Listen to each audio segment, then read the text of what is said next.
Ken. Can you hear me? That's your. Yeah, I'm with you.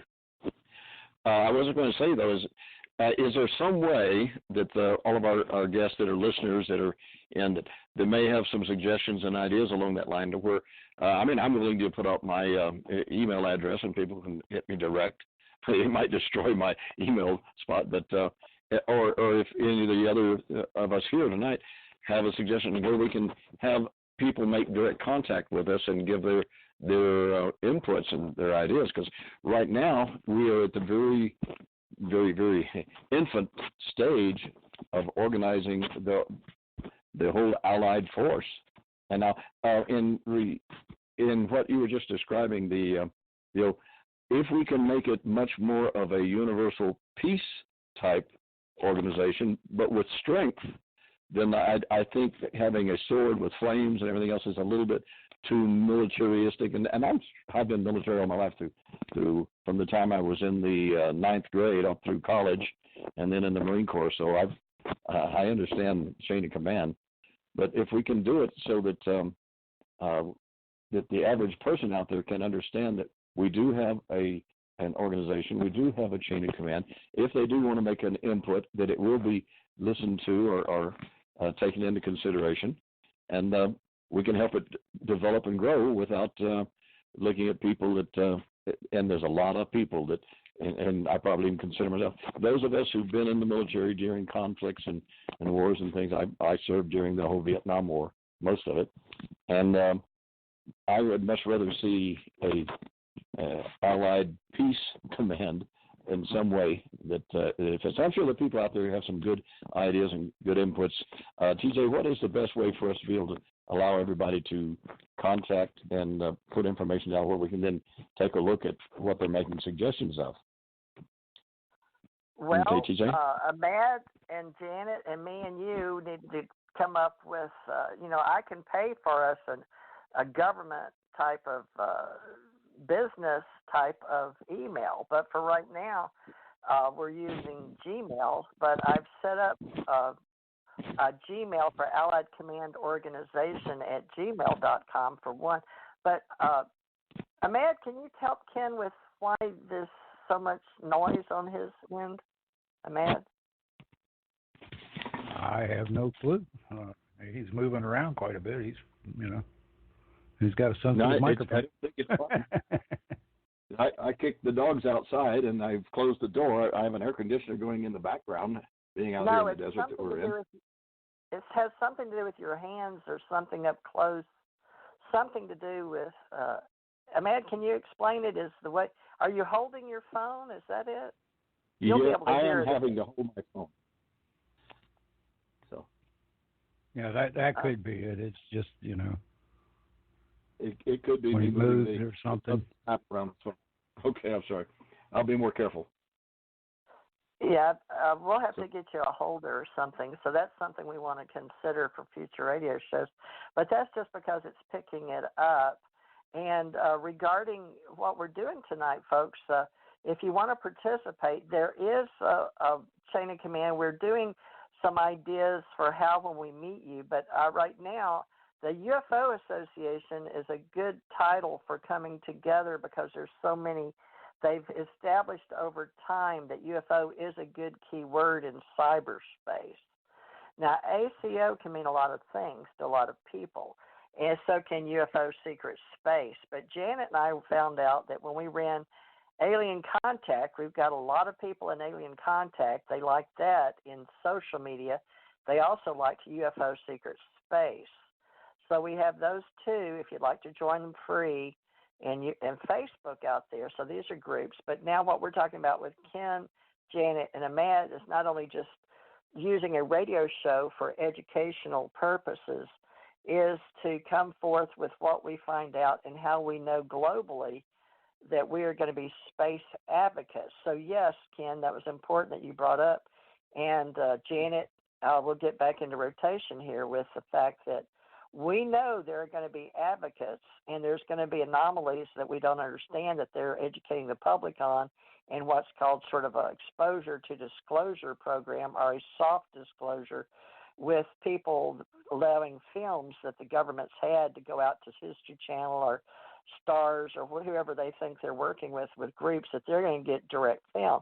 But Ahmad and I were talking about what's being released and how Ahmad can explain how they change, and we need to be up on our pixels and graphics among our artists with Deviant Arts or with our Patreon groups or whomever, but establish the object.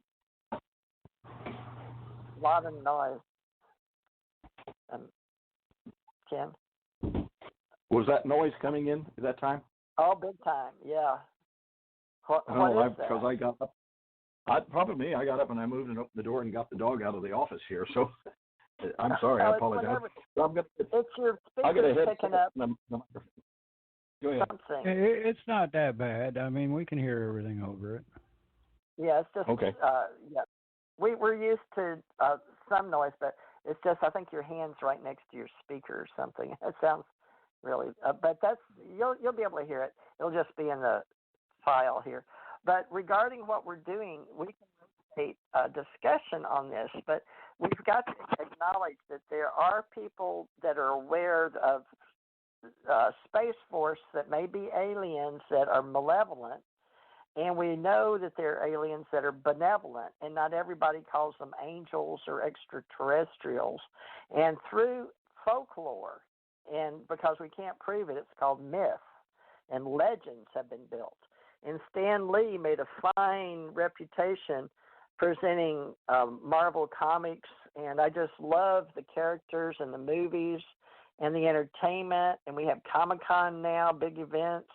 People dress out and do role-playing.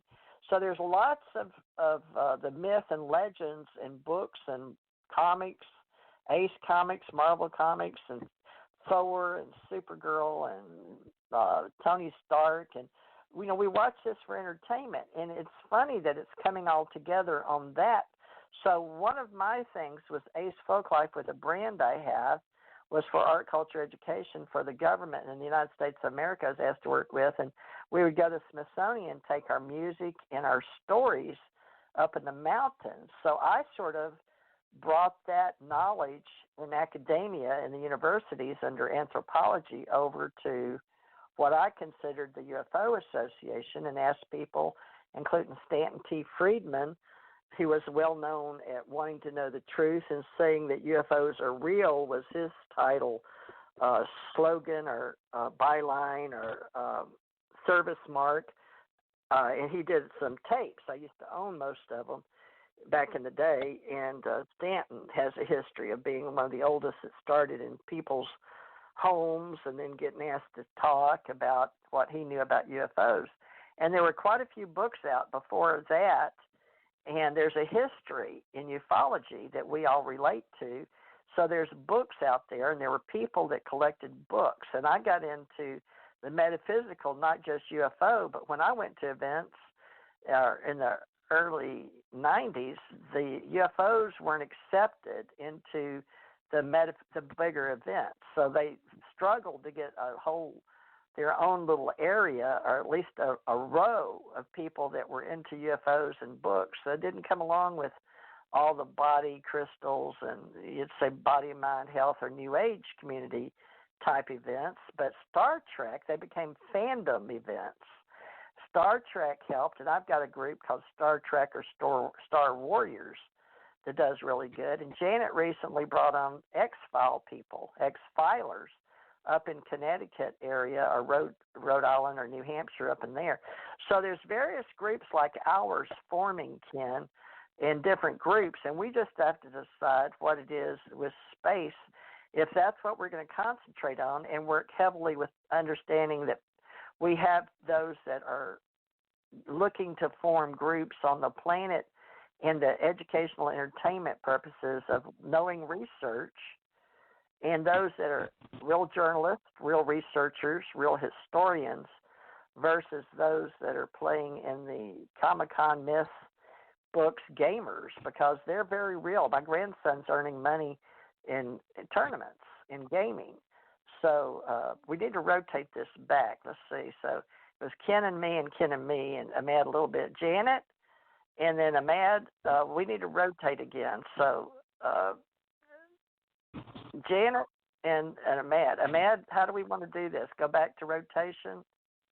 But you and Janet need to talk some. Oh, I'm fine. I'm finding this all real interesting. There is a big move in the gaming industry, and the Comic-Con. I mean, Comic-Con is one of the biggest conferences out there to date. And I guess for the UFOs, is the Contact in the Desert, I believe, is the biggest one right now. But it is two separate type deals. One's fantasy and the other one's reality. So. So we're going to have myth and history. So everybody write that down, that it's myth and history. And how do we separate those two? And that is going to be the big difference, at least with ACE and ACO acronyms. And the government has all these different banners and badges and things that Ken would like to use too. And we're going to have UFO trails. But what I've found is the government is allowing us to look at alien abductions between 47 to 69 at the height of the Cold War all over the country. And Janet's been picking up people, but the historians concentrate on the UFO sightings, and they reported them in Project Blue Book, and the Air Force picked up that. Okay. And the scientific investigations, now there's those that believe they are very scientific and engineering type of energy. So, Ken, that falls under engineering, which you work with at NASA, but you're also a pilot and a Marine. And Janet, and what we'll do is decide who can run what division would be a smart thing for us to do, since you're wanting to set up a chain of command. So Janet can assist us definitely with those that she's interviewed with alien contactees, and the UFO Association can handle the entire project for UFO sightings, are people that have already been in the business for years and years setting up their cases. So I just need y'all to talk about, how we're going to do sightings versus contactees versus events. We can handle it all as far as news and reporting as journalists. So, we're going to be doing it all, right? So, whoever wants I to agree. take over. Yeah, Janet, are you still with us? Yeah, I went on mute, so I minimized my noise. Are you able to hear me? Yeah, I did the same thing. And what I wanted to ask, Janet, is because I'd like to see us be able to make it into an organization that the people that prefer to go to Comic-Cons would like to come into our meetings as well, and vice versa. In fact, we were talking about how we have contacts into our dream state, if you will. I mean, I've already envisioned or seen it happen where we would have representatives of our organization that want to go to a major, like Contact in the Desert or any of the others. I've been to those many times. But and we want to come into meetings with kind of a uniform or clothing on and represent who we are and what we are. I think that'd be great. And then those that think we aren't serious, they'll find out that we are very serious in it. And also, there's no reason we can't have some fun while we're in the same process. Now, do you do some of that stuff with some of the organizations you have, Janet? Right now, I'm just, doing mostly interviews. I'm working on some videos. I'm figuring it out as we go, too. I've been attending conferences for the last 20 years, and I started with recording. Now, when you were talking about that, I thought maybe it would be nice if you get a nice logo going, but we still are working on the name. We've got to get the name. I think we spent 3 hours when I met with the group in Arizona about the name for the conference. So coming up with the name is really critical. And then the energy coalesces around the name. And people tend to be self-sorting. So if you say, here's the name and here's the departments that we're going to have under this name, they'll say, I want to be in this department or that department. But getting the structure, you have to create the basket, the container, and then people, it's like that movie where they built a baseball field in the cornfield, right? And if you build it, they will come. So I'd like to see us get really organized and build it, and they will come. And it'll give